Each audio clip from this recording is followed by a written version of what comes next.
It began on a day the sky turned dark, as strange barriers erupted across the world. But these barriers were not meant to protect. They were gateways for an invasion that followed.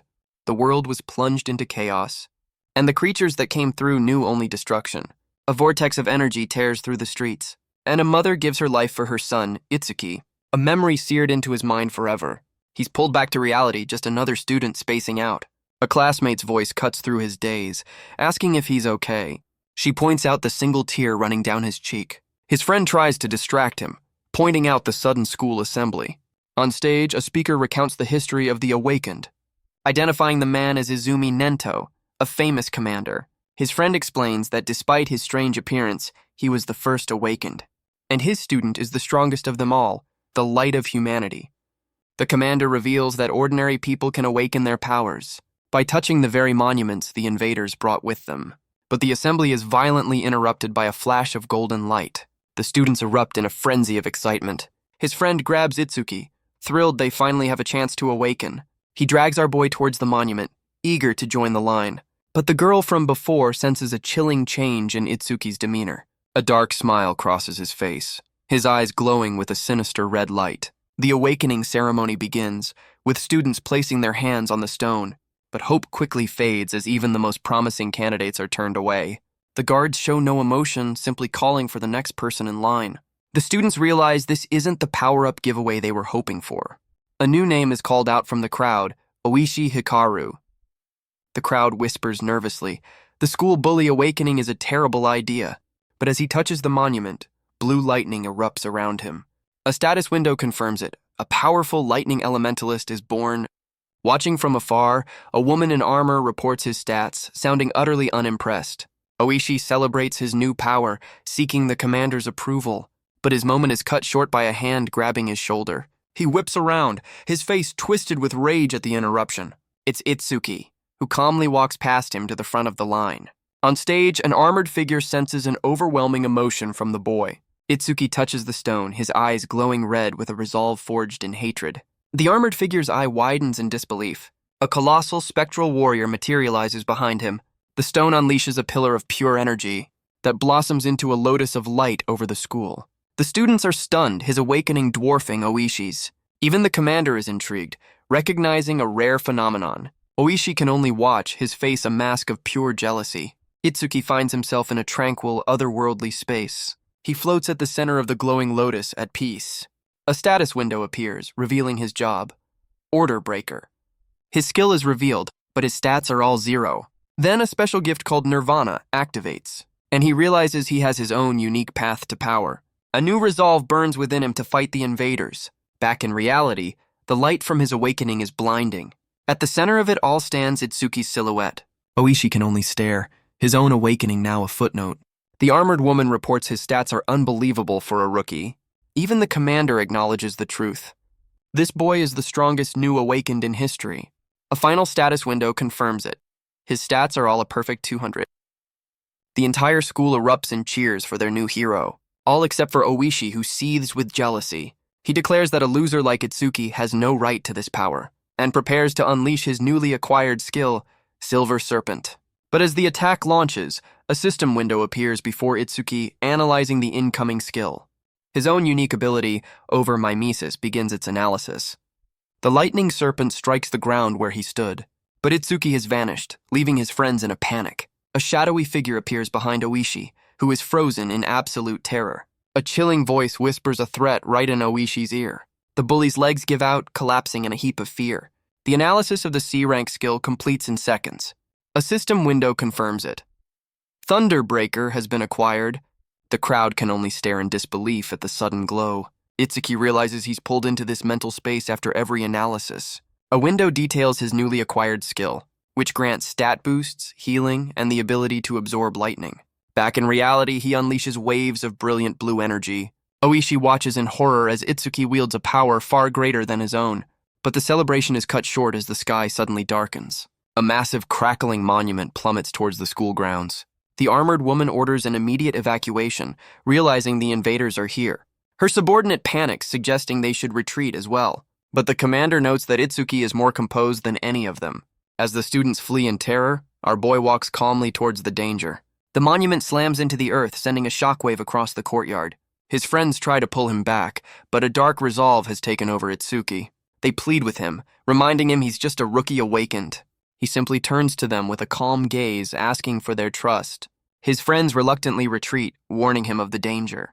But Itsuki watches them go with a chilling smile. He realizes this is the very creature that killed his parents. A system window identifies the monster, a level 8 skeleton soldier. He decides it's the perfect time to test his new power. The skeleton lunges forward with a blade of bone, but Itsuki meets the charge head-on, vowing that he won't let anyone else die on his watch. His lightning attack slams into the beast, sending it flying. The professionals can only stare, realizing their evacuation plan was a bit premature. The commander explains the creature has 2 dangerous abilities, the second being a deadly skill called Bone Fire. His friends scream his name, watching in absolute terror. Oishi, however, watches with a twisted grin, enjoying the show. But inside the inferno, his unique skill begins its analysis. He realizes direct contact with an enemy skill accelerates the process. The armored woman is stunned. Even a level 10 awakened couldn't survive that. As the flames consume him, he finally understands his mother's pain. An image of her face, half consumed by fire, flashes in his mind. But the commander watches intently, realizing Itsuki hasn't even shown his true power. The analysis hits 100%, and he vows that the creature is finished. An official laments his misplaced faith, just as the blue lotus reappears. Itsuki emerges from the flames, wondering what new power he's gained. He's acquired Black Wall, a skill that fully heals him and boosts all his stats. He finds himself once again in that tranquil space, floating peacefully within the glowing blue lotus. His friends erupt in cheers, witnessing his miraculous recovery. The armored woman is baffled by his healing, a power separate from his lightning. She can only wonder at the true extent of his mysterious abilities. Back on the battlefield, the skeleton soldier roars with renewed fury.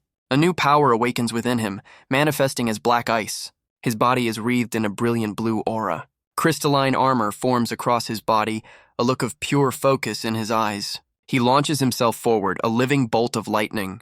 The skeleton soldier is thrown back by the sheer force of his charge. He summons a massive blade of black ice from the ground and brings it down on the creature with devastating power.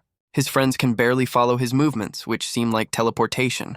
Even the professionals are stunned, questioning if this is really a rookie.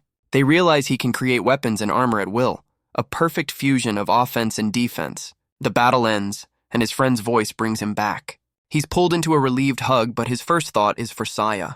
He learns she wasn't there, having watched with a terrified expression.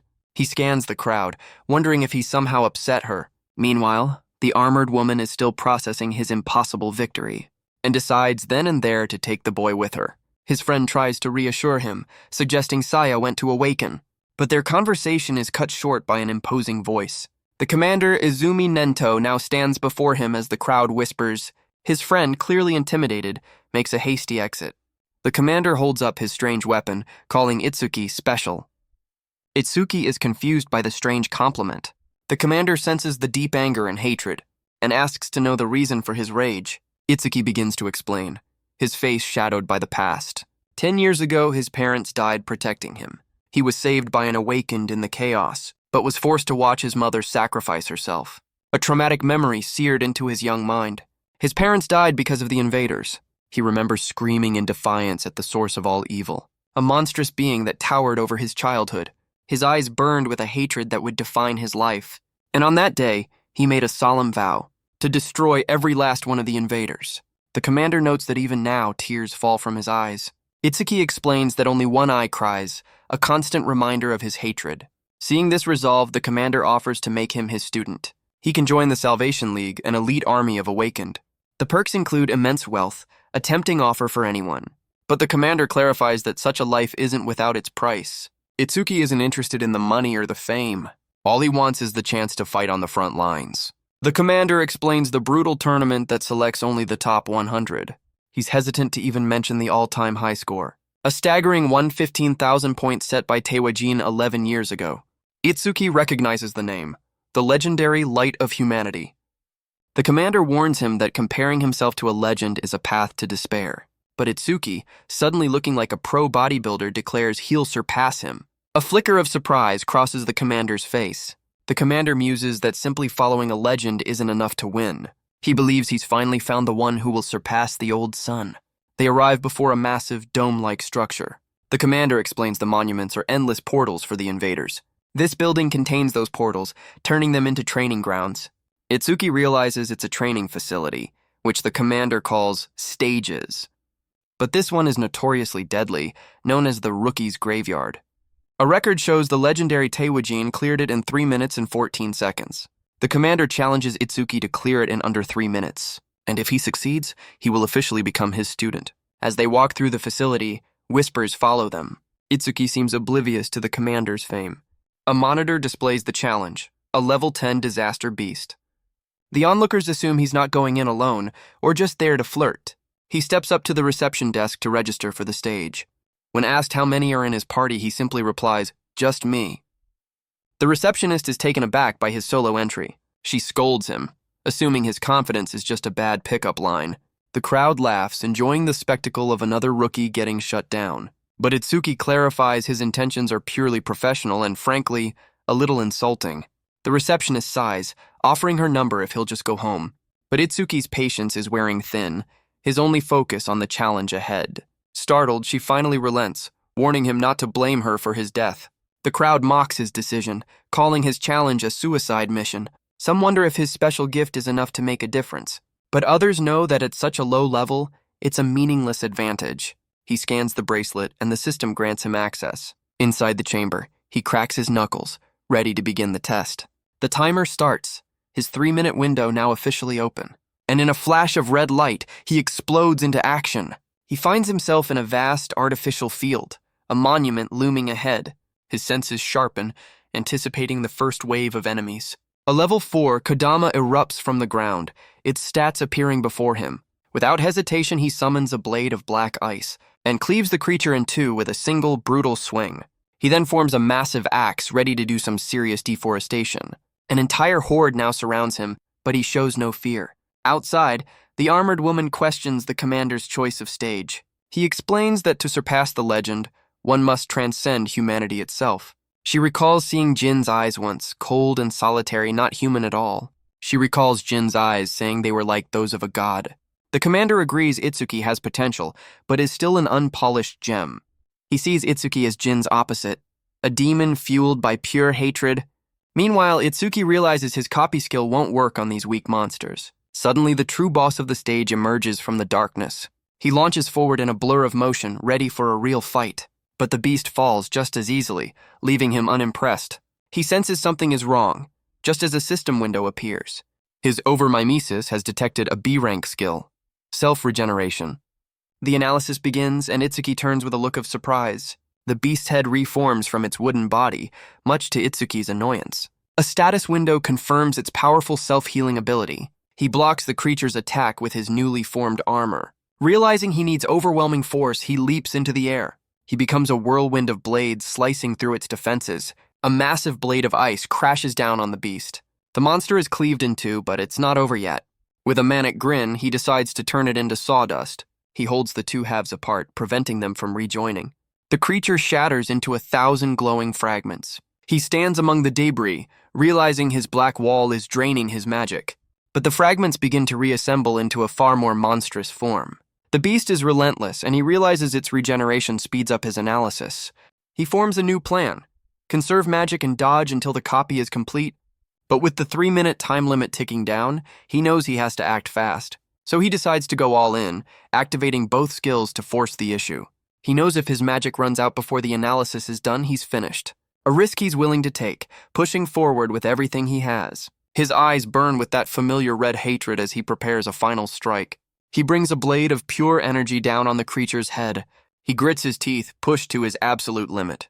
Impaled and out of magic, the analysis is stuck at 99%. But he realizes his copy skill doesn't need magic to finish. The analysis completes and a new skill is born: Lotus Burst. A system window details the powerful area of effect attack. It also comes with a full heal and a massive stat boost. The beast can only watch as Itsuki activates his new power. He clasps his hands, channeling the explosive energy. A fiery lotus erupts, consuming the monster completely. The creature is reduced to nothing but dust and embers. Itsuki reflects on his powerful new skill, Lotus Burst. It left a massive crater, a testament to its raw destructive force. He's surprised to find his magic fully restored, and then he spots something new. Outside, the receptionist panics as the timer ticks past 2 minutes. Even the armored woman doubts he can clear the stage in under 3 minutes. But then, a system notification flashes across the main screen.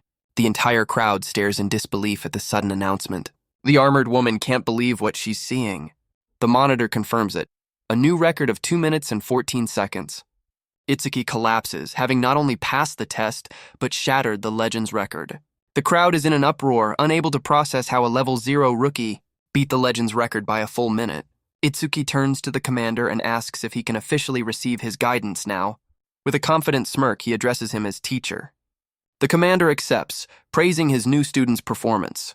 The armored woman is surprised to see her father so pleased. The onlookers now understand. He's the commander's student, but they still doubt his future growth. The receptionist from before approaches with a gift, apologizing for her earlier rudeness. Itsuki accepts, admitting that her concern was actually a kind gesture. His simple thanks leaves her completely flustered. The commander informs Itsuki that he's now ready to challenge advanced stages. He explains that a monster's level isn't the only thing that determines its strength. The most important factor is its species, with some being mindless brutes. But others possess intelligence equal to or greater than humans, making them far more deadly. The armored woman adds that while they are similar, only humans possess jobs. She reveals that his next destination is North District 4, home to these advanced stages. Itsuki's eyes glow with a cold blue light as he asks a chilling question. Can they feel pain? The armored woman is stunned by the terrifying aura suddenly radiating from him. Elsewhere, other awakened gossip about the commander's dangerous assignment. One mentions the name Kinoshita Reiji, but is quickly silenced by his terrified friend. We're introduced to the governor's son, Kinoshita Reiji, a man who clearly has his priorities straight. His bodyguard asks when he'll be leaving for the stages, but Reiji is in no hurry. He scoffs that waiting in line is for commoners. Back with Itsuki, the receptionist opens her gift for him. Inside is a small glowing stone which he immediately recognizes. The commander asks if he's seen a karma stone before. Itsuki explains that a similar item dropped in the stage, though the one he found was much larger and green. The armored woman is stunned, identifying it as a rare find for a rookie. She begins to explain that karma stones are essentially experience points. She explains that karma stones are basically crystallized experience points. A way to level up, but she notes they shouldn't form naturally. She theorizes its existence is tied to Itsuki's unique gift. The commander points out that Itsuki didn't level up after his battles. Itsuki is confused, asking what she means by gift. The commander explains that the karma wasn't absorbed by its victor. The karma from the school attack was dispersed among all the awakened there. But inside a sealed stage, it had nowhere to go and became a stone. She then asks the obvious question. How do his stats increase? The commander cuts her off, reminding her that a gift is a private matter. The commander tells Itsuki he'll be away for a while, but leaves him with a few simple rules to follow. Itsuki accepts the terms with a confident grin. Meanwhile, at the North District 4 training grounds, a group of awakened are furious that the stage is reserved for a rich kid, but their complaints are cut short by a menacing presence. A massive bodyguard sends one of the men flying. He moves with brutal, overwhelming force, and a single punch is all it takes. The man's friend can only stare, realizing his B-rank skill was useless. The bodyguard's eyes glow red as he boasts that the attack was nothing. The attacker is horrified, realizing his powerful skill had no effect. The bodyguard grabs him by the head, ready to end the confrontation. He's slammed into the ground with enough force to knock him out cold. Onlookers identify him as Oga Takeru, a level 12 gold elementalist. He holds up his victim, warning anyone else who dares to challenge him. He makes an example of them both, leaving them defeated on the floor. Another group of goons mockingly tells Takeru not to go too far. Takeru scoffs, tossing the man aside like a piece of trash. Just then, Itsuki and the armored woman arrive on the scene. The crowd whispers, certain the level 0 rookie is about to die. Takeru warns him to turn back, saying no one enters without permission. Itsuki calmly states that he'll have to go through him then. He stops the armored woman, his eyes glowing as he recalls his teacher's words. He tells her to handle the injured while he handles this. Takeru is stunned by his audacity, seeing his level 0 status. He scoffs at his own hesitation, confident his level 12 stats are unbeatable. His eyes narrow, ready to crush this insolent rookie. But in the reflection of his eye, he sees Itsuki already rushing forward to attack. Itsuki's fist connects with a blur of motion. The crowd can't believe his speed, questioning how a level 0 could move so fast. But his punch lands on a face that has turned to solid metal. Takeru's metallization skill has completely nullified the attack. The bodyguard grabs his fist, acknowledging his speed, but scoffs at his lack of power, sending him flying with a single kick. Itsuki realizes he'll need to use Thunderbreaker to keep up. A system window appears, confirming his overmimesis has begun analyzing the C-rank skill. The fact that his copy skill activated means this guy is a genuine threat. He decides if he can't break the metal, he'll just aim for the flesh. Itsuki plants his foot, ready to change tactics. Takeru scoffs, calling him a weakling with no power or speed. But that was the plan. Let him drop his guard, then activate Thunderbreaker. A lightning-fast fist slams into his gut before he can even react. He unleashes a barrage of strikes, the analysis climbing with every hit. The onlookers are stunned, questioning how a level 0 can be this fast. Takeru panics, realizing he has no time to activate his defense.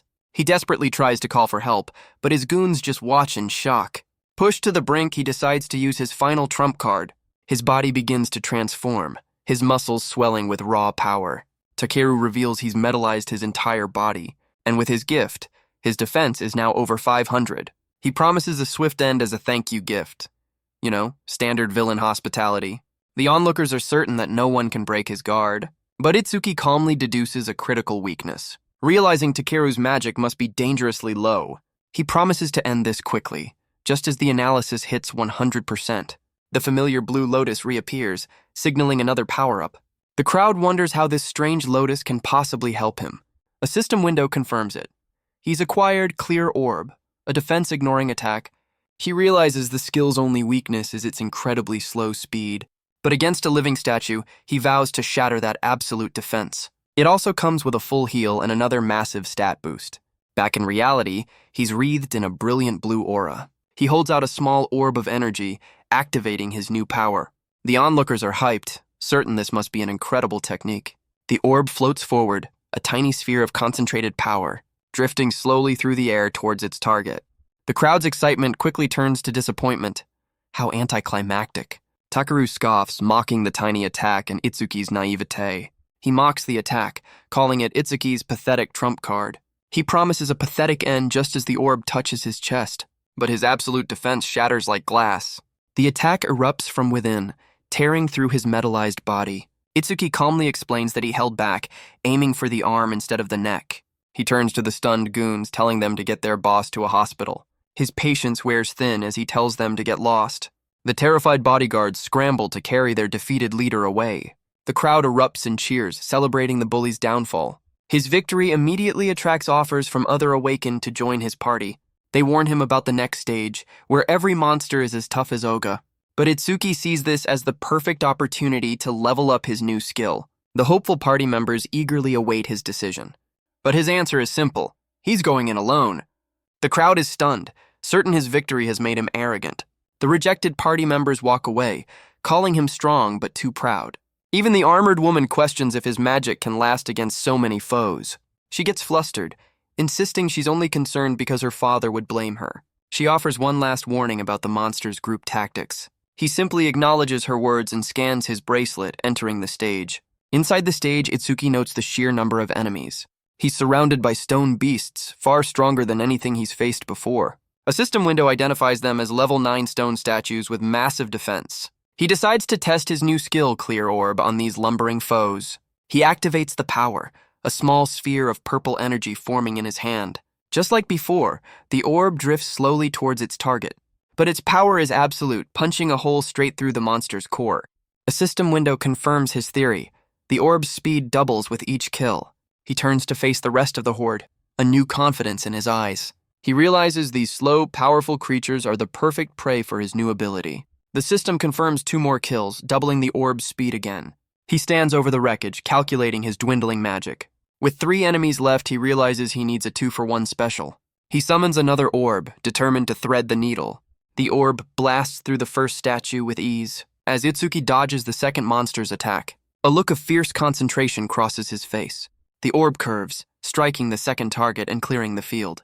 He collapses, completely out of magic. So much for a victory lap. But he's satisfied, noting the orb is now fast enough to hit moving targets. A system window confirms the orb ignores defense and gets faster with every kill. But just as he's catching his breath, a massive shadow falls over him. The ground erupts as a colossal foot slams down right where he was. The stage's true boss appears, a level 15 stone golem with absurdly high defense. With no magic left for his orb, he activates Thunderbreaker to boost his speed. He stares up at the behemoth, wondering if a single well-placed shot could end this. He decides to aim for the head, hoping to find a weak point. He spots an opening and launches himself into the air, summoning one last clear orb. But he realizes the orb is too small. It'll pierce the stone but won't be a fatal blow. And now he's a sitting duck as the golem swings its massive fist right at him. He activates Black Wall at the last second. Bracing for the colossal impact, he's driven into the stone fist, realizing this beast is tougher than he thought. But his copy skill activates, detecting the golem's B-rank gigantification. A grin spreads across his face. If its size is just a skill, this fight is winnable. Elsewhere, a man in a suit receives some shocking news over the phone. His boss, Kinoshita Reiji, silences him with a glare of pure annoyance. The man apologizes, prompting Reiji to ask what could be so important. He reports that someone defeated Oga and entered the reserved stage. Reiji is enraged, questioning how Oga's legendary defense could have been broken. The bodyguard reasons that high-level awakened are busy elsewhere, and insists that no mere rookie could have defeated Oga. But Reiji cuts him off, deciding they'll head there immediately. His eyes glow with rage as he demands they leave now. The bodyguard can only sweat, terrified of his boss's temper. Reiji vows to make whoever crossed him regret it. Meanwhile, Itsuki's analysis completes and he's relieved the chase is over. The stone golem stares down at him, its core glowing with power. A system window reveals that instead of a new skill, his clear orb has leveled up. He realizes its passive speed boost has doubled, and he can now control its size. A system window confirms it. Clear orb is now level 2, granting a full heal and another stat boost. He decides to test its new size limit, pouring all his magic into one final attack. The colossal orb descends upon the golem and punches straight through its core, shattering it completely. He lands with a smirk, wondering if he overdid it. His magic is completely drained. The system confirms the kill, and the crater is a testament to his new power. Back outside, he calculates the orb's new speed, which is now as fast as a car. He looks at the Karma Stone, finally realizing the importance of his skill's passive effects. He connects the dots, realizing his Lotus Burst skill should also boost Clear Orb's range. A system window confirms it. Every kill with Lotus Burst permanently increases the range of all his skills. He realizes that with enough kills, he could take down monsters from miles away. The stage clear notification flashes, confirming a new record of 3 minutes and 1 second. The onlookers are stunned, realizing he beat the Legend's record yet again. As he walks out, they question how a level 0 could be so powerful. The armored woman greets him, impressed that he cleared it unscathed. She notes how surprisingly quick his victory was. He casually explains the monsters were weak to his defense-ignoring attacks. Suddenly, a glowing green butterfly flutters between them. She reveals her job as a Shikigami user, and this is her familiar. Itsuki is captivated, seeing a Shikigami for the very first time. Itsuki asks about the different kinds of awakened jobs, a question she finds surprisingly basic. She explains there are 4 main types, and he's already encountered 3 of them. The first and most common are elementalists, masters of the 7 core elements. His classmate Oishi was a lightning elementalist, and the bodyguard Ohga was a gold elementalist. The second type is the Shikigami user, who can summon powerful familiars. She introduces herself as Izumi Choa, revealing her own Shikigami as a B-rank beast. She pauses, asking if he's following along so far. Itsuki bluntly points out that her Shikigami is a higher level than she is. Choa is comically offended, realizing this kid has absolutely no filter. She confirms his theory, explaining that Shikigami level up independently. Itsuki's eyes narrow with a chilling realization. Always target the user first. Choa is once again unnerved by the dark aura seeping from him. But Itsuki is already moving on, impatiently asking about the other jobs. She continues, explaining the third type is the most mysterious and least understood. It's a job he knows all too well, his own, the Order Breaker. She explains that each one has a completely unique ability, like his Blue Lotus. Other Order Breakers can change their size, create clones, or even stretch their bodies. While normal jobs have skills ranked C to S, Order Breakers possess a unique Z rank. This is why their abilities are kept secret, and why her father stopped her questions. She notes that even among Order Breakers, he's an anomaly. He silently hopes she doesn't reveal too much about his powers. He quickly changes the subject, asking about the final job type.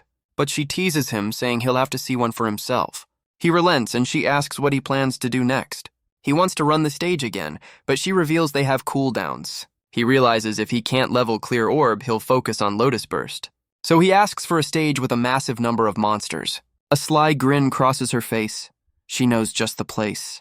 The Locust Wasteland, a stage so packed with enemies that most awakened turn back in fear. Choa questions his plan, unaware of his powerful area of effect skill. He simply reassures her, his confidence unshaken by the warning. The crowd whispers in fear, certain this will provoke Kinoshita Reiji. And right on cue, Reiji's team arrives to find their target gone. He's enraged to learn the rookie cleared the stage in under 30 minutes. His face twists with fury, feeling like he's been made a fool. He orders his men to track Itsuki down using any means necessary, and vows to capture him alive to teach him a lesson in pain. Meanwhile, in a dark alley, an assassin regrets taking his latest job. He realizes he barely escaped with his life using a special technique. He believes he's finally reached safety after a narrow escape, but his relief is shattered by the lunge of a monstrous wolf. The beast pins him down with terrifying force, its red eyes glowing. A calm voice tells the creature, named Death, to ease up for a moment. The terrified man can only ask how he was found. A figure in a trench coat explains that his hound has a very sharp sense of smell. He introduces his familiar hound Charles, who can sense the smell of death, a very specific and not at all creepy talent. The assassin breaks down, pleading for his life. But Charles explains that letting him go would anger Mr. Kinoshita. With a cold look, he gives the order for his hound to begin its meal. The hound lunges forward, its fangs bared for the final strike. A status window confirms the Shikigami has leveled up from its meal. Charles reports to his boss that the job is done, but he's shocked to learn that Ogo was seriously injured. He turns to his hound, announcing they have a new target to hunt. Meanwhile, Itsuki and Choa arrive at the Locust Wasteland. Our boy looks at the endless fields, skeptical of the stage's name. Choa explains that the environment is a clue to the monsters within. He notes the lack of a reception desk, and she sighs, explaining this place is slated for demolition. She clarifies that unlike other stages, there's no escape from this one. Choa explains that the monsters here are unusually aggressive and numerous. She warns that a single moment of weakness will get you swarmed and devoured down to the very bone. But Itsuki just smiles, calling it the perfect training ground. He calmly reassures her that he has no intention of becoming bug food. She watches him step into the portal, thinking his confidence is reassuring. She tries to wash her hands of it, insisting it's his own responsibility. But then she panics, realizing she forgot to mention the endless spawns. With a look of resolve, she decides she has to go in after him. But her path is blocked by a man in a trench coat and his monstrous hound. Charles greets her with a sinister smile, explaining he's looking for someone. Meanwhile, inside the stage, Itsuki surveys the desolate landscape. He claps his hands together, confidently announcing his arrival to the local pests. He notes that while the monsters are individually weak, they're perfect for leveling up his Lotus Burst. System windows confirm his assessment, identifying the creatures as low-level evil locusts. But what they lack in strength, they make up for in numbers, filling the sky in a massive swarm. This, however, is exactly what he wanted, as he summons his fiery Lotus Burst. He knows that the more they cluster together, the more effective his attack will be. As the swarm descends upon him, he unleashes his power at the perfect moment. A system window confirms it. Lotus Burst activates, consuming the entire horde. System windows confirm kill after kill, each one boosting his skill range. He stands in the aftermath, the battlefield littered with defeated foes. A status window confirms his Lotus Burst has leveled up, its range now over 10 meters. He calculates his remaining magic, realizing he can unleash this power many more times. His only regret is the cooldown timers on these stages, slowing his progress. But something is wrong. The stage clear notification hasn't appeared. Instead, his overmimesis detects a new C-rank skill, Mother's Will. He turns with a start, realizing there's still a survivor. The ground trembles as a new wave of locusts emerges from the earth. He's caught off guard, his armor barely forming in time to block a surprise attack. He knows he can expand his skill range, but the boss is nowhere to be found. So he decides to flush it out by wiping out all the small fry. He unleashes another fiery Lotus Burst, and the system confirms a massive boost to his skill range. His Lotus Burst is now level 2 with a diameter of 16 meters. But even after clearing another wave, the boss is still a no-show. Then, from strange glowing pods, a new swarm begins to hatch. They spawn again, and his analysis of Mother's Will continues to climb. He checks his magic, calculating he has enough for 9 more attacks. He vows to destroy them no matter how many times they reappear. He clenches his armored fist, ready to wipe them all out. Another lotus burst incinerates the swarm, the system confirming each kill. He unleashes a relentless barrage of fiery explosions. A status window confirms his skill range has increased by a staggering 9990%. But after 9 waves, he only has enough magic for one final attack. He looks up in frustration as the swarm continues to pour from the sky. With the boss still hidden, he considers a tactical retreat, but quickly dismisses the thought, calling it a coward's move. His eyes burn red as he summons his final ounce of power and unleashes one last, desperate lotus burst. He's on his last legs, completely out of magic, but the swarm is endless, their numbers never dwindling. He realizes something is off. All the monsters are newly hatched. He finally understands the boss's true ability: infinite reproduction. A system window confirms it's a queen locust, spawning endless minions. He's out of magic, but the analysis is almost complete. The analysis completes, granting him a new skill: magic detection. It not only detects enemies from over a kilometer away, but it also restores his magic with every ping. Talk about a game changer. He decides to end this quickly, remembering Choa is waiting outside. His stats get another boost as he begins to scan for the boss. Waves of pure energy ripple out from his position, revealing the queen locust hiding deep beneath the ground. His eyes lock onto the target, the hunt now over. With a confident smirk, he prepares to end this once and for all. He summons his clear orb, knowing her children can't protect her now. Thanks to his passive skills, his attack has more than enough range. A system window confirms it, a flight distance of 120 meters. The orb of pure energy slams into the earth with devastating force, and the queen locust is obliterated by the direct hit. The remaining locusts are no match for him now. With a confident grin, he declares the battle is over. He easily cuts through the disorganized swarm. Without their queen, the locusts fall into chaos. He promises to send them all to join their mother. A real family man, this one. A system window confirms the massive power-up, with his skill range now boosted by over 1200%. He's pleased with the results and plans to grind this stage even more. He finally exits, surprised it took him 17 minutes, and worries about Choa. He knows she'll probably act cold and distant when he gets back, but he finds her tough girl act kind of endearing as he prepares to greet her. But his eyes harden with a familiar cold fury. He finds Choa held captive by the man in the trench coat. Charles explains he was trying to get information out of her. Itsuki orders him to let her go, promising a swift end. But Charles just laughs, mocking the level 0 rookie's confidence. In a flash of blue lightning, Itsuki closes the distance. The man is stunned by his speed, calling for his hound. The monstrous wolf intercepts the blow with its powerful jaws. A system window confirms it. His copy skill has activated. He realizes the hound is a Shikigami, and the analysis begins. Charles notes the boy's incredible speed and efficiency. He scoffs, confident with a hostage and his hound, Death. Itsuki screams her name, his hand locked in the hound's jaws as the analysis climbs. The monstrous beast struggles against his grip, its fangs inches from his face. Charles smirks, certain his hound's bite can crush any defense. But his confidence shatters in an instant. Itsuki summons a clear orb, forcing it past the creature's teeth. The orb detonates from within, a blast of pure energy. The Shikigami collapses, leaving its master completely defenseless. You hate to see it. He turns to face the user, who can only stare in disbelief at the rookie's power. But Charles is confident, knowing his hound has a B-rank respawn skill. The beast revives in an instant, lunging forward as its master taunts Itsuki. But our boy is one step ahead, activating his magic detection.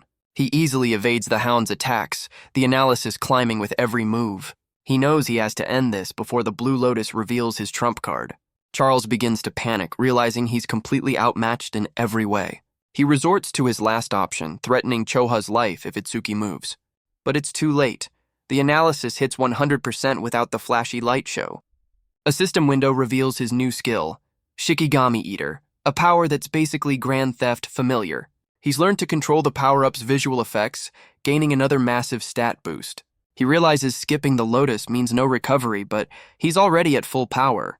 As the hound lunges, he understands his new skill. He can steal Shikigami. A blue aura surrounds him as he prepares to use this new power. With a look of pure fury, he declares he's taking the man's dog. The Shikigami is enveloped in a vortex of blue energy. He then sends Charles flying with a powerful kick. The man can only curse his familiar for its failure. Desperate, he grabs Choa and threatens her life. But Choa tells him not to worry about her. Itsuki immediately raises his hands, telling the man to leave her alone. Charles smirks, taunting him for his defiance. Itsuki calmly asks why he's being targeted. The man reveals he's here on the orders of Kinoshita Reiji. Itsuki recognizes the name, deciding he needs to speak with this guy. But Charles has other plans, threatening Choa's life, and ordering his hound to cripple Itsuki. He tells his Shikigami to prove its worth. The monstrous hound lunges forward, its eyes glowing with malice. But in a shocking twist, it turns on its own master. Charles can only scream in disbelief as his own familiar attacks him. Itsuki praises his new familiar for a job well done. He holds Choa, vowing to return the pain 100 times over. Charles begs for his life, trying to strike a deal to lure out Reiji. Itsuki's eyes glow red as he seems to consider the proposal. The man sees this as an opening, a wicked grin spreading across his face. He lunges forward with a crystalline weapon, aiming for a fatal blow. But Itsuki is completely unfazed, stating he can handle Reiji himself. He orders his new hound to give Charles the same treatment Choa received. The man's face contorts in terror, pleading for just one more chance. But the monstrous hound lunges forward, ready to carry out its new master's command. Charles can only scream in disbelief, asking if his hound has forgotten its master. The hound's only response is a final, merciless lunge. But Itsuki's attention is already elsewhere, calling out to an unseen observer. He demands they stop hiding and reveal themselves. From the tall grass, a hidden figure stirs. A young man in a hood and mask steps out, admitting he's been caught. Itsuki immediately questions his allegiance, asking if he's another one of Reiji's men. The newcomer panics, insisting he's not an enemy. With no time for this, Itsuki tells his new pet to finish its snack and catch up. The stranger watches him go, realizing this powerful boy might be his only hope. The stranger introduces himself as Iberia, praising Itsuki's fight. He offers payment for help, suggesting karma stones or weapons. But Itsuki just walks away, leaving Iberia to question his father's advice. He recalls a lesson. Compensation must be tailored to the need. For the vengeful, a blade. For the wounded, medicine. A look of understanding dawns on Iberia's face. He points out that with an injured companion, time is running out.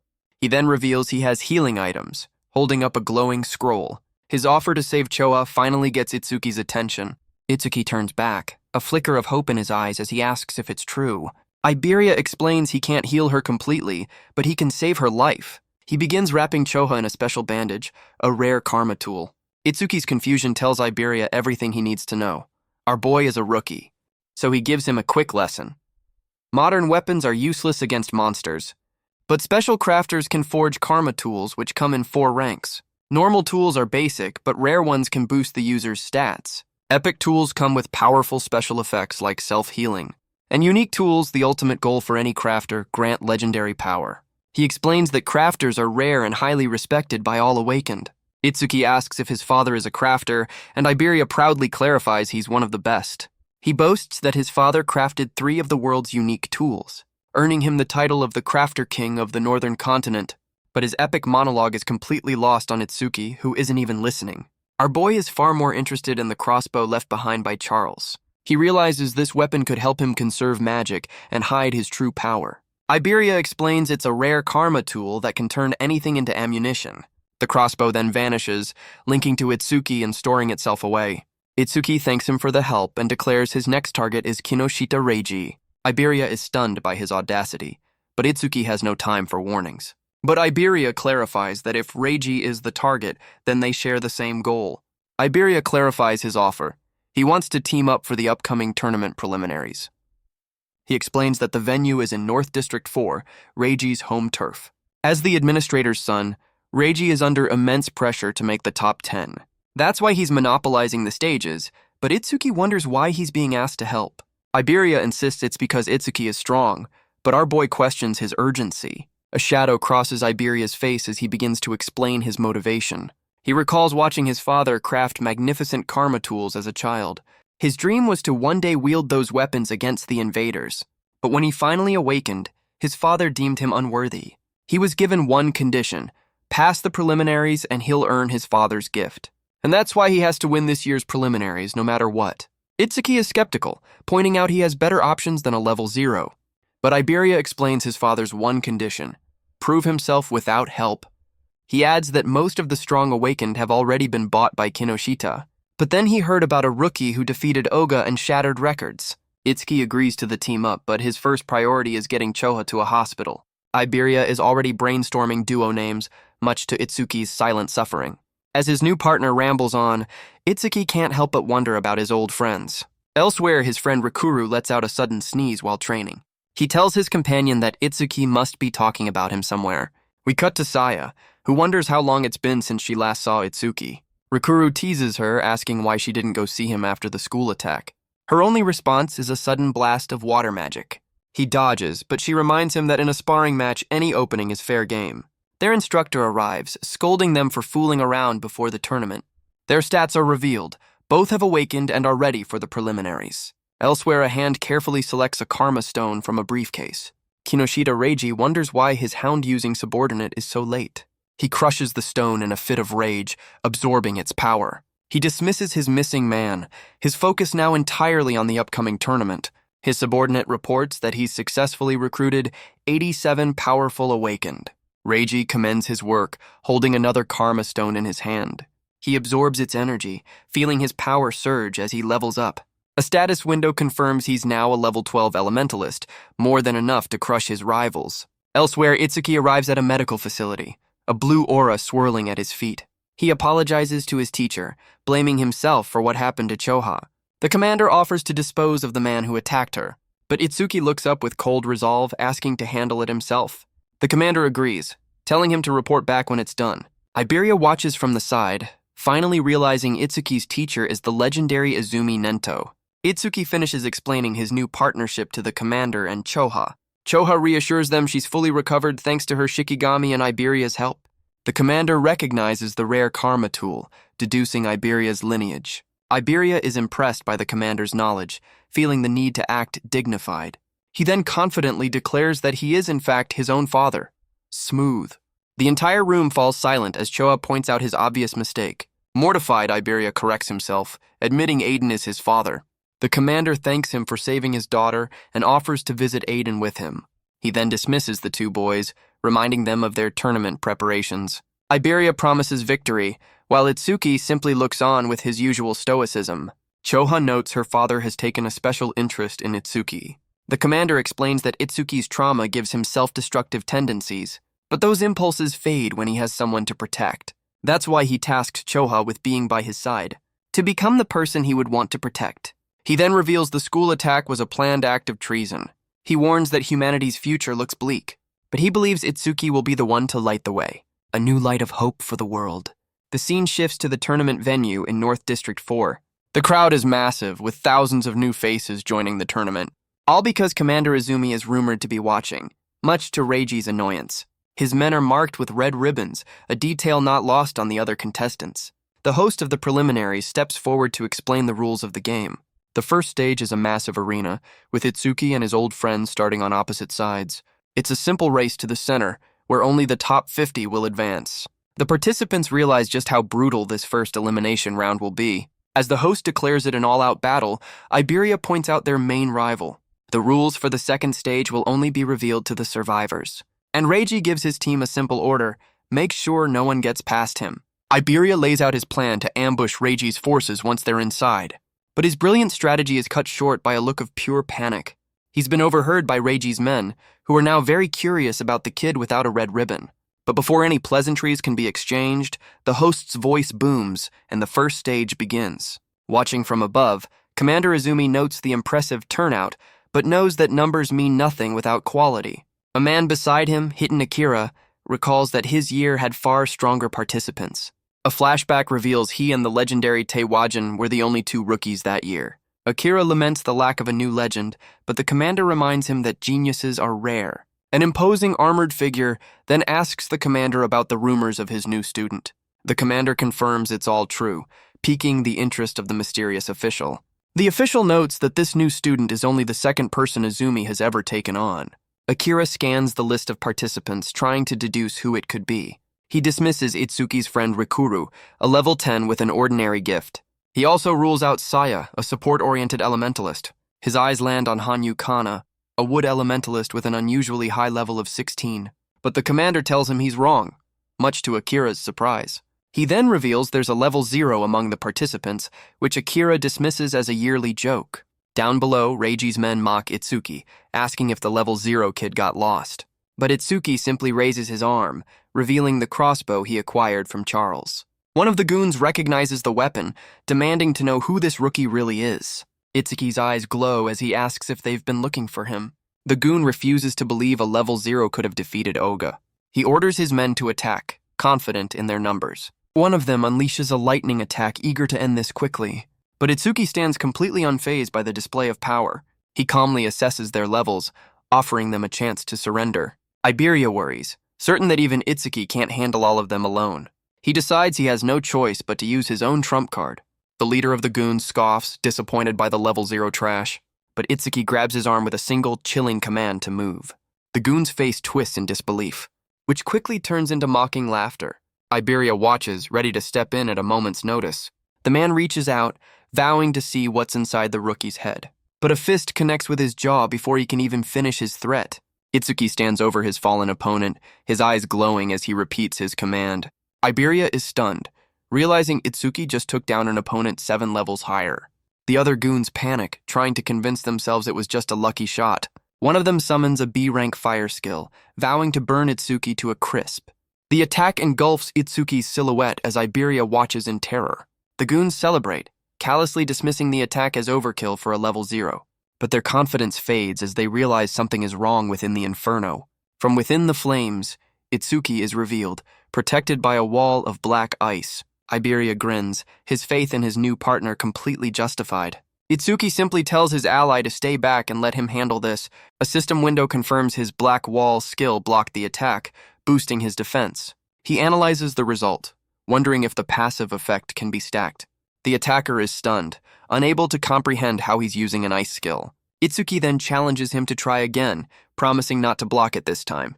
Enraged by the taunt, the goon prepares to unleash his power once more. He unleashes his strongest technique, a B-rank flamethrower.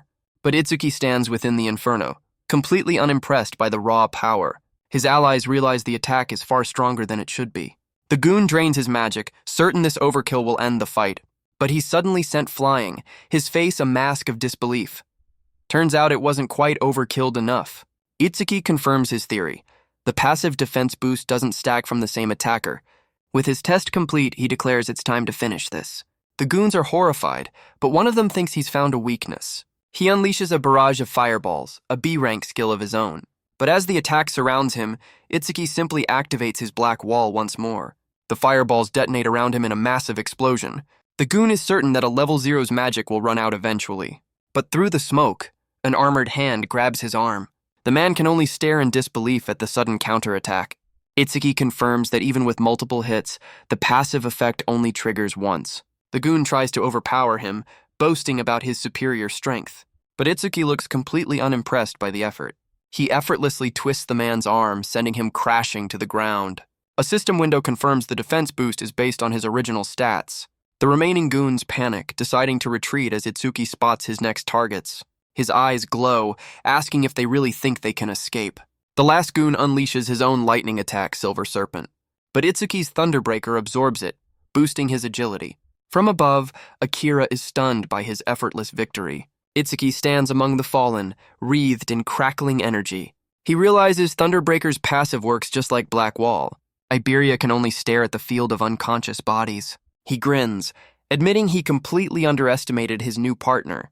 The last conscious goon demands to know who he really is. Iberia chimes in with a creepy smile, asking, "Who are we?"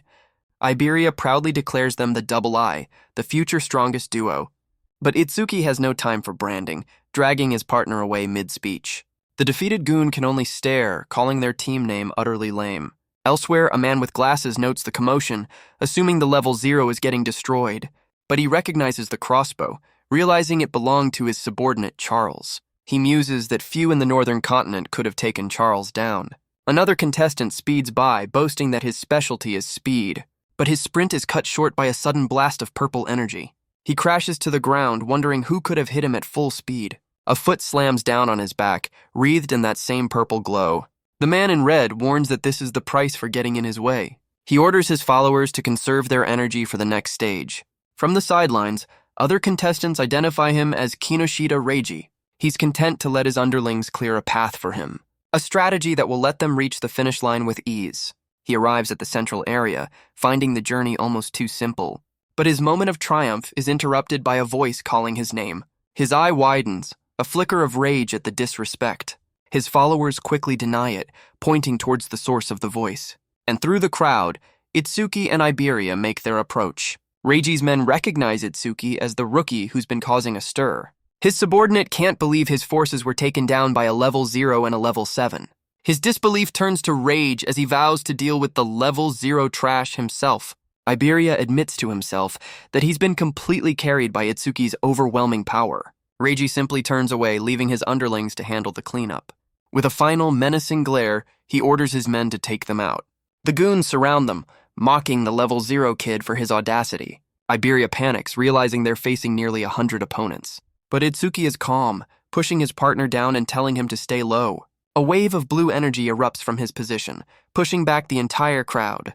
Reiji's subordinate stands his ground, crackling with energy. But the wave of force sends them all flying backwards. Iberia can only stare in shock at the display of power. Itsuki addresses the entire crowd of goons, vowing that until this is settled, no one is going anywhere. Meanwhile, other contestants have already reached the center, complaining about Reiji's tactics. They're stunned that despite their speed, others were even faster. The third and second place finishers are revealed, already waiting. But the first to arrive was Hanyu Kana, a powerful level 16. Elsewhere, Saya worries about Itsuki, just as her friend spots something flying their way. Saya watches from the finish line as Iberia is announced in 6th place. He lands in a heap, sent flying by Itsuki's blast. Rikuru can only call out his friend's name in shock. The name catches Saya's attention, and she turns to the source. She recognizes the silhouette standing defiantly against the crowd. It's Itsuki, who vows that this fight isn't over yet. From above, Akira wonders why the rookie is so obsessed with Reiji. A woman with glasses looks on, a hint of concern in her eyes. The commander tells Akira to intervene if the boy gets in over his head. But Akira admits that even he couldn't match that speed at Itsuki's age. Reiji's subordinate seethes, telling Itsuki to prepare himself. He declares this isn't a battle, but a complete subjugation. In other words, a 100-on-1 ambush, classic villain move. But for Itsuki, passing the preliminaries is now secondary. His only focus is avenging what they did to Choa. The subordinate screams the order for everyone to attack. The entire force descends upon him in a storm of elements. One of them lunges forward, unleashing a C-rank fire punch. But Itsuki catches the flaming fist with a single hand. He twists the man's arm with effortless strength. The goons try to rally, certain their numbers will overwhelm a level 0. A system window confirms his black wall blocked the attack, boosting his defense. But Itsuki decides to end this farce, activating his lotus burst. A fiery lotus erupts from his hand, unleashing a massive explosion that sends everyone flying. From the finish line, his friends can only stare in disbelief. Other contestants are stunned by the sheer scale of the attack. Even the first-place finisher, Hanyu Kana, looks on with concern. The host is baffled, questioning how a level 0 could wield such power. The woman with glasses realizes this explains his confidence in the locust wasteland. Reiji's subordinate wonders just how many tricks Itsuki is hiding. He stands alone in the aftermath, the only one left standing. His eyes glow with a cold light as he tells the man he's the last one left. The subordinate panics, unable to believe 100 men were defeated in an instant. Itsuki reminds him that he was the one who started this and he's here to return the pain. The man erupts in a storm of purple energy, boasting about his family's wealth. He declares they're on completely different levels and unleashes his B-rank skill. But as the attack launches, Itsuki's overmimesis begins its analysis. He dodges the blast with ease, appearing right behind his opponent. The man is stunned by his speed, realizing he has no chance of winning. He desperately calls for backup, screaming for someone named 40. From the sidelines, a bald man with a glowing red eye rushes forward. The subordinate boasts that this new arrival is a level 35 awakened. But up in the observation room, Akira gets the go-ahead to intervene. Itsuki's magic detection picks up the high-speed approach. Realizing that more than one person is on the move, a massive wall of earth erupts, blocking the path of the reinforcements. Itsuki watches calmly, his plan already in motion. Akira slams the bald man into the ground, ending the rescue attempt. Back on the field, Itsuki tells the subordinate his help isn't coming. The man desperately tries to name-drop his powerful family, but Itsuki is completely unmoved, leaving him defeated on the ground. He declares that the score for Choa has now been settled. Up in the observation room, the woman with glasses looks on, completely flustered. Akira wonders why the rookie is staring at them, totally missing the obvious. Itsuki pauses his skill analysis at 99%, saving the power-up for the next stage. Just then, a familiar voice cuts through the rain, calling his name. He turns, a look of surprise on his face as he recognizes who it is. It's Saya, watching him from the finish line. She simply tells him it's time to head inside for the next round. She looks at him with tears in her eyes, telling him he'll catch a cold. The system confirms his 7th place arrival as they finally reunite. His old friends pull him into a tearful hug, relieved that he's safe. But the reunion is interrupted by a tense stare-down between Rikuru and Iberia. Iberia proudly introduces himself as Itsuki's new partner. Rikuru playfully calls Itsuki a traitor, while Saya notes his new social life. The two rivals immediately begin arguing about the logistics of their partnership. As they bicker over team names, Itsuki can only watch in silent agony. Iberia proudly reveals their duo name, Double I. Rikuru immediately collapses in laughter, calling the name utterly lame. The host's voice echoes across the arena, announcing the first stage is over. The next challenge is revealed, a solo survival trial against disaster beasts. The news of fighting alone sends a wave of panic through the survivors. But for some, like the 3rd-place finisher, it's a welcome challenge. A screen displays the top 7 finishers, a mix of familiar faces and new rivals. The survivors are led into a massive dome-like structure. They approach a series of gates, the entrance to the next trial. Rikuru asks Itsuki if he's still level 0, a question that's been on his mind. He presses for answers, but Itsuki explains his power is a closely guarded secret. The 2nd-place finisher steps in, reminding them that order breaker skills are classified. The tournament officials stand ready, asking if the contestants are prepared. Iberia looks on in shock, recognizing the figures on stage. The crowd identifies them as legends. Fujiwara Soryu, Hiton Akira, and Commander Izumi. Soryu steps forward to explain the rules for the 2nd stage. It's a point-based system, with kills earning more points at higher difficulties. After each kill, contestants get a 1-minute break before the next challenge. A confident level 13 elementalist declares he'll jump straight to Nightmare class, but Itsuki raises his hand, interrupting the proceedings with a question.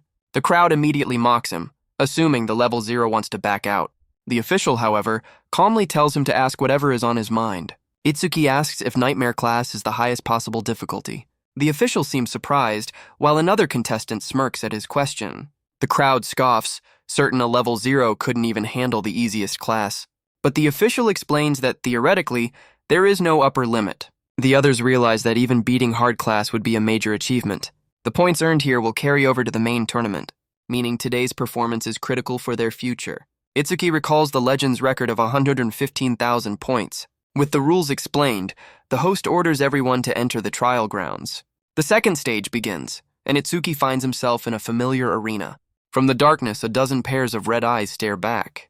The system identifies them as Level 1 Mad Dogs of Calamity. He activates Black Wall, deciding to end this warm-up quickly. Up in the observation room, Akira questions the commander's focus.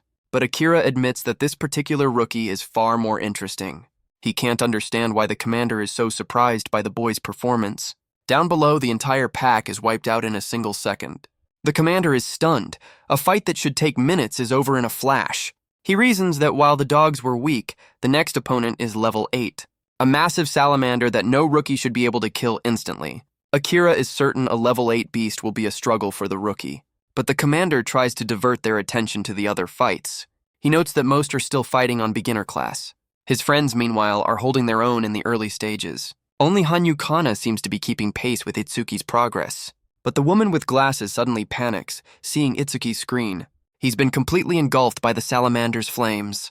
The commander wants to call for help, but Akira tells him to wait. Inside the inferno, he simply activates his black wall and launches forward to meet the beast head-on. He stands atop the fallen beast, having finished the fight in just 5 seconds. Akira is stunned, wondering why he took the hit on purpose. But Itsuki knows exactly what he's doing, farming stat boosts. His defense has already jumped to nearly 500. With no time to waste, he skips the break, eager for the next test. The commander notes that this stage tests a participant's combat sense. And the next opponent is a level 10 Aleki Rhino, a beast whose charge can pierce any defense, and its lightning attack can paralyze anyone who gets too close. Akira explains the only way to win is to fight with speed and cunning, but the commander watches in horror, realizing Itsuki has a very different plan. He calmly places a hand on the beast's horn, a truly baffling move. He sees this as the perfect test for his ever-growing defense. The rhino's eyes glow as it channels a storm of electrical energy. It lunges forward with its electrified horn, sending Itsuki flying with the force of its charge. The woman with glasses screams his name, certain he's been defeated. But Akira notes that while his actions are unpredictable, his results are always spectacular. A massive explosion of ice erupts from the point of impact. A system window confirms his Thunderbreaker absorbed the attack. With his test complete, he decides it's time to end this. He activates Thunderbreaker, his agility skyrocketing. The rhino can only watch as its opponent powers up. It unleashes another desperate charge. But the fight is over in just 7 seconds. Akira is impressed, realizing the kid isn't even trying yet. But the commander knows the next opponent is far more dangerous. A beast with razor-sharp claws that shred its enemies, and a giant mouth that can swallow anything whole. A massive body covered in a rigid, armor-like exoskeleton. Akira explains this is the ultimate test, the Nightmare-class boss. A system window identifies the level 15 Inferno Giant. But Itsuki wastes no time unleashing his clear orb. The attack connects instantly, boosting his skill's speed yet again. The observers can only stare, their professional composure completely shattered. A system window confirms the orb's speed has increased by 900%. All of this is captured by the arena's ever-watchful cameras, as the officials realize the fight was over in just 3 seconds. And the next opponent, a beast of pure energy, is already here. Elsewhere, Saya focuses her power, determined to clear the beginner class. Another contestant, Uegaku, pushes forward, eager to be the first to advance. But Hanyu Kana is already done, calmly recovering her magic after clearing the normal class. A system notification flashes, confirming the Nightmare class was cleared in just 21 seconds. The other top contenders can only stare in disbelief at the impossible time. But Itsuki is already prepared for the next challenge, ready to move on. The officials are in an uproar, questioning how the Inferno Giant was defeated instantly. Akira grins, ordering them to raise the difficulty to see how far the kid can go. But Itsuki is unimpressed, realizing the only change is the number of enemies.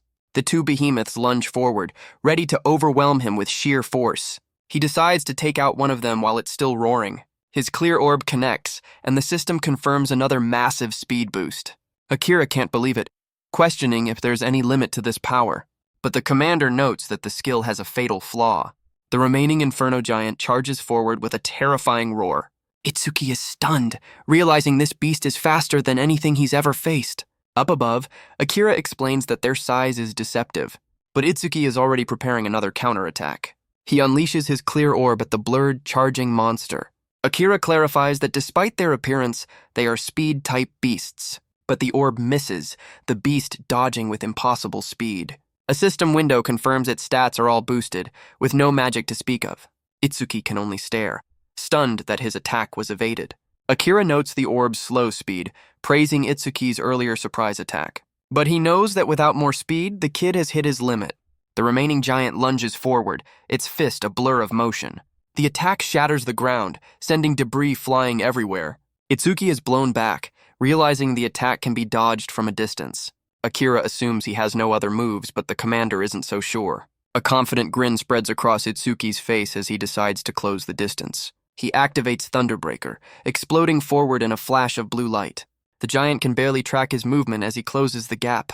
It swings a massive fist, hoping to crush him with raw power. The attack slams into the ground, sending a shockwave across the arena. The woman with glasses can only watch in horror. The commander panics, certain that even Itsuki can't survive a direct hit. But Akira calmly tells him to wait and watch. He knows that power is meaningless if it can't hit its target. The beast lifts its fist from the crater, finding nothing but dust. A calm voice calls out from below, confirming he dodged it completely. The Inferno Giant glares down, its eyes burning with rage. It scans the area, searching for its elusive target. But Itsuki is already above it, unleashing another clear orb. His eyes are locked on, a look of pure focus on his face. The attack connects, piercing straight through its armored hide. A system window confirms the kill and another massive speed boost. The fight is over in just 12 seconds, earning him 10,000 points. Up in the observation room, Choa erupts in cheers, calling out his name. The commander notes that it's rare to see his daughter so fired up. She gets flustered, insisting she was just worried for everyone's safety. The commander notes that his daughter has become quite talkative lately. He then asks Akira how he knew Itsuki would be able to dodge the attack. Akira explains that the kid's normal speed is about the same as the giant's. But when he activates his lightning skill, his speed increases dramatically. And once that happens, the Inferno Giant has no chance of ever landing a hit. The commander muses that he should stop now to secure first place. But Itsuki's only goal is to surpass the legend Teiwajin. He declares that he can't afford to stop for even a second. The next wave begins, 3 level 15 Inferno Giants. He immediately activates Clear Orb, taking out the first one instantly. Akira watches with a confident smirk, pleased with Itsuki's choice. The commander recalls that even Akira only reached Phase 4 once. He notes that even with his strength, Akira only cleared Phase 3. Down below, the second giant lunges forward with a furious roar. But Itsuki's Clear Orb finds its mark with pinpoint accuracy. He's already moving, using Thunderbreaker to close the distance. A system window confirms another massive boost to his orb's speed. With 2 down, he turns his attention to the final target. The last Inferno Giant lunges forward, its massive jaws open wide. Its eyes burn with a furious red light, ready to end this. The last giant stands its ground, a hulking mass of armor. But Itsuki decides to switch tactics, unleashing his Lotus Burst. The fiery explosion consumes the beast completely. A system window confirms the kill and another range boost. The fight is over in just 13 seconds, earning him 15,000 points. Up above, the commander recognizes the attack as the same one that wiped out the crowd in the first stage. But the massive attack has left him completely out of magic. He knows, however, that his magic detection will soon fix that. And right on cue, the next wave appears, restoring his power. The commander notes that if Itsuki passes this, he'll surpass Akira's record. Down below, Itsuki knows that with every kill, his Clear Orb's speed increases, and its accuracy improves right along with it. He realizes that with a few more boosts, he won't need to get so close to land a hit. But with his magic running low, he can't afford to waste a single shot. The beast roars, its body bound by massive chains. Itsuki's eyes narrow, noticing the strange iron restraints. The monster swings its massive arm, a blur of pure force. But Itsuki has already launched his attack, aiming for the head. The orb connects, and the beast is instantly defeated. But he's trapped, unable to move within his own armor. The beast's grip tightens, crushing him with overwhelming force. The impact sends a shockwave through his entire body. He's slammed into the ground with devastating power. He lies defeated in the crater, his body broken. The commander panics, ordering Akira to intervene immediately. But Akira can only watch, realizing the boy has hit his limit. He sees a reflection of his own past defeat in Itsuki's struggle. He turns to leave, deciding he has to step in and help. But the official stops him, insisting that Itsuki hasn't given up yet. The officials panic, certain that Itsuki is about to die. But the armored figure insists he still has a trump card. The commander is confused, but the man points to the boy's eyes. Those are not the eyes of someone who has given up. Down below, Itsuki activates his overmimesis, resuming an old analysis. He recalls the B-rank skill he copied during the first stage, and how he intentionally paused the analysis at 99%. Now it completes, leveling up his Thunderbreaker skill. The familiar blue lotus appears, but the commander questions its use now. Akira notes Choa's sudden smile, wondering what she knows. A system window details his new power. Thunderbreaker level 2.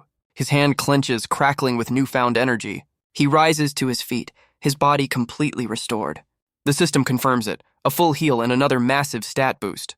The blue lotus blooms beneath him, a symbol of his impossible recovery. He declares that the warm-up is officially over. A status window confirms his stats have skyrocketed once again.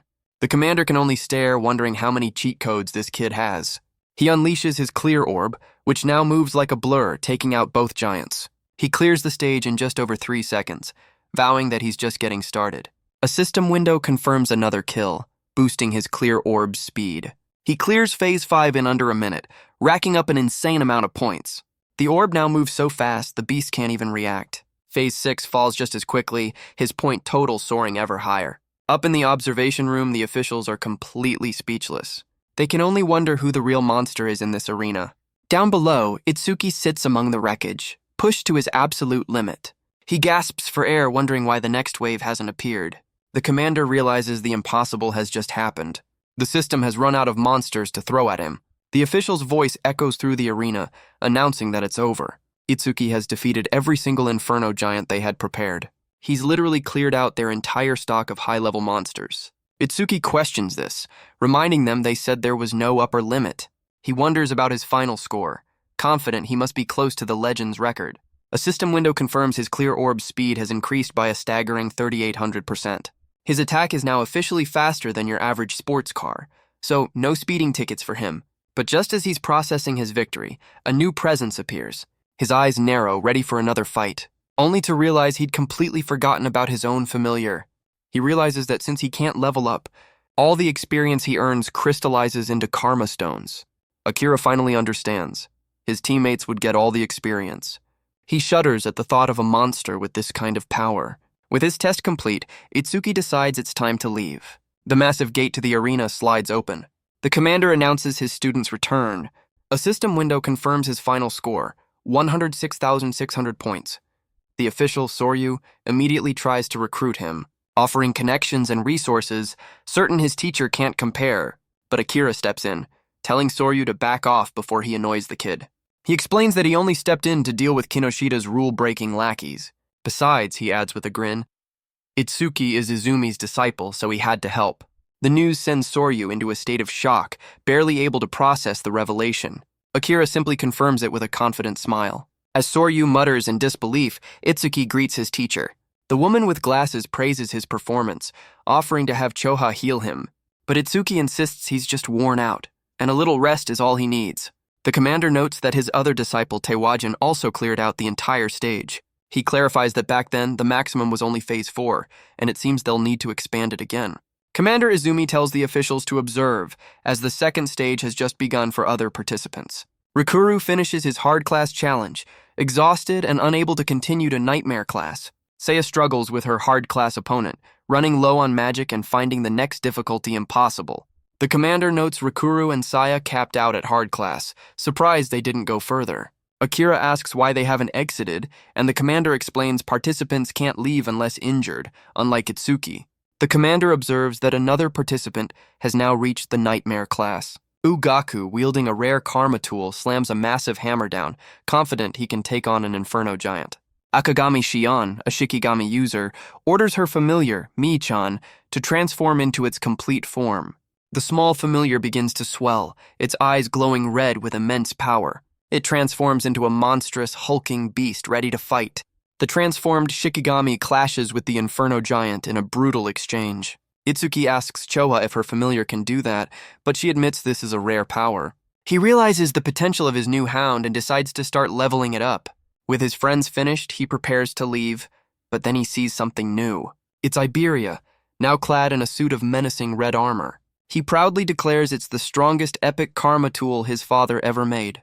A status window reveals its name, Dragon Gear, and its stacking stat boosts.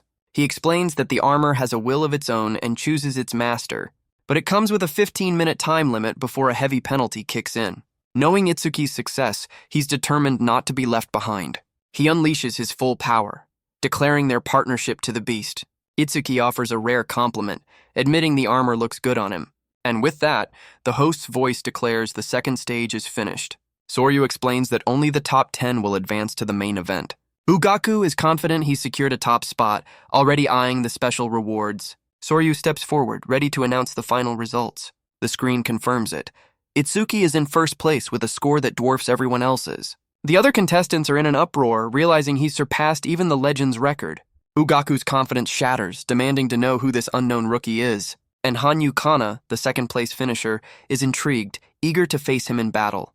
Hanyu Kana can only reflect on the massive gap between her and Itsuki. The officials announce the final results. Itsuki is first in the nation by a landslide. Choa senses her father's pride, believing a new dawn for humanity is rising.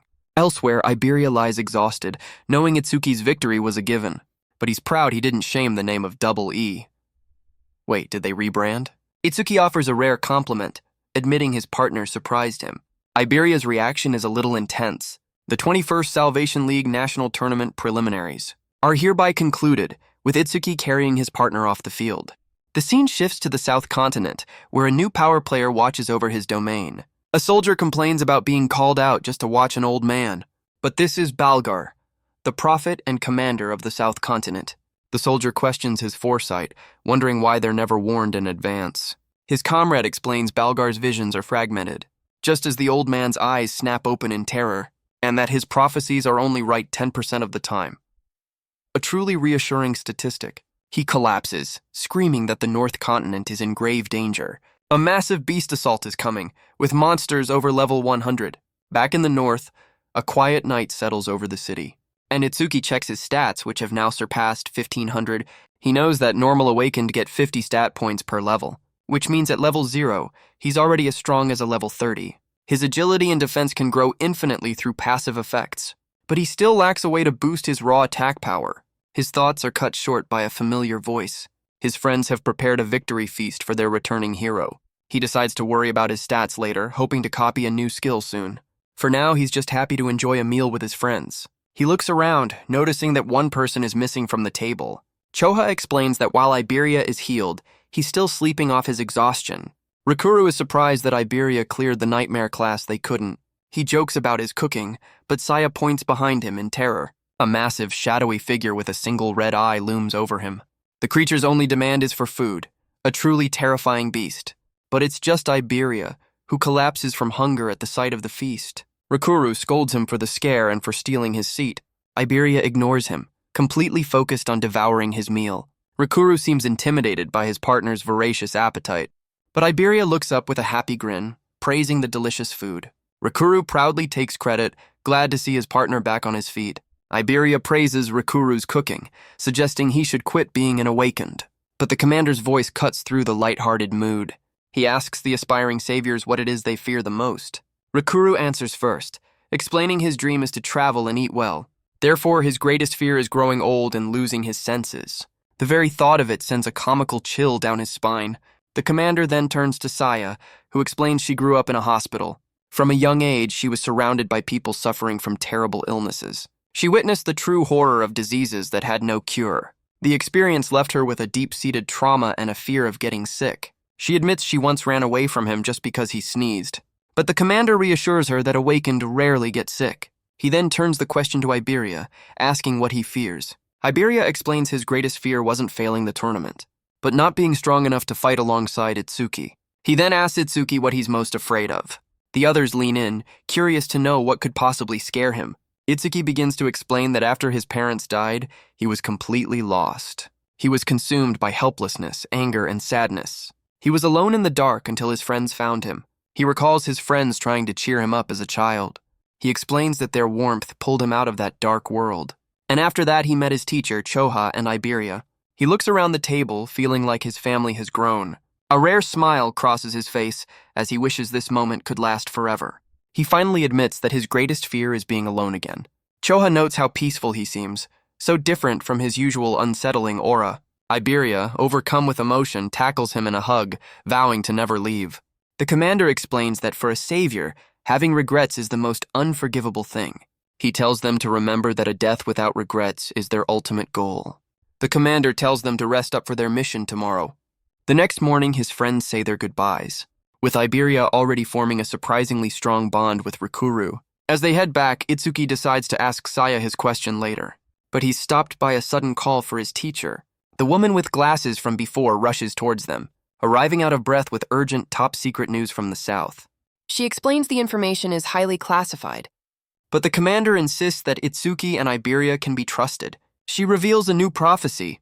A massive beast assault is coming in 3 days. Iberia questions the prophecy's reliability, but the woman insists it's a confirmed future. Choa urges her father to evacuate the North Continent immediately, but the commander realizes he's the target, and therefore the perfect bait. She pleads with him to retreat, and Itsuki offers to fight in his place. But the commander's mind is made up, giving Itsuki a different mission. He orders the 2 boys to guard Iberia's father, the master crafter Aiden. Itsuki can't help but wonder if his teacher is trying to sideline him. The commander then turns to Choa with 3 final requests. She is to organize the evacuation and rally all high-level awakened, and with a look of grim resolve, he declares they will make their stand here.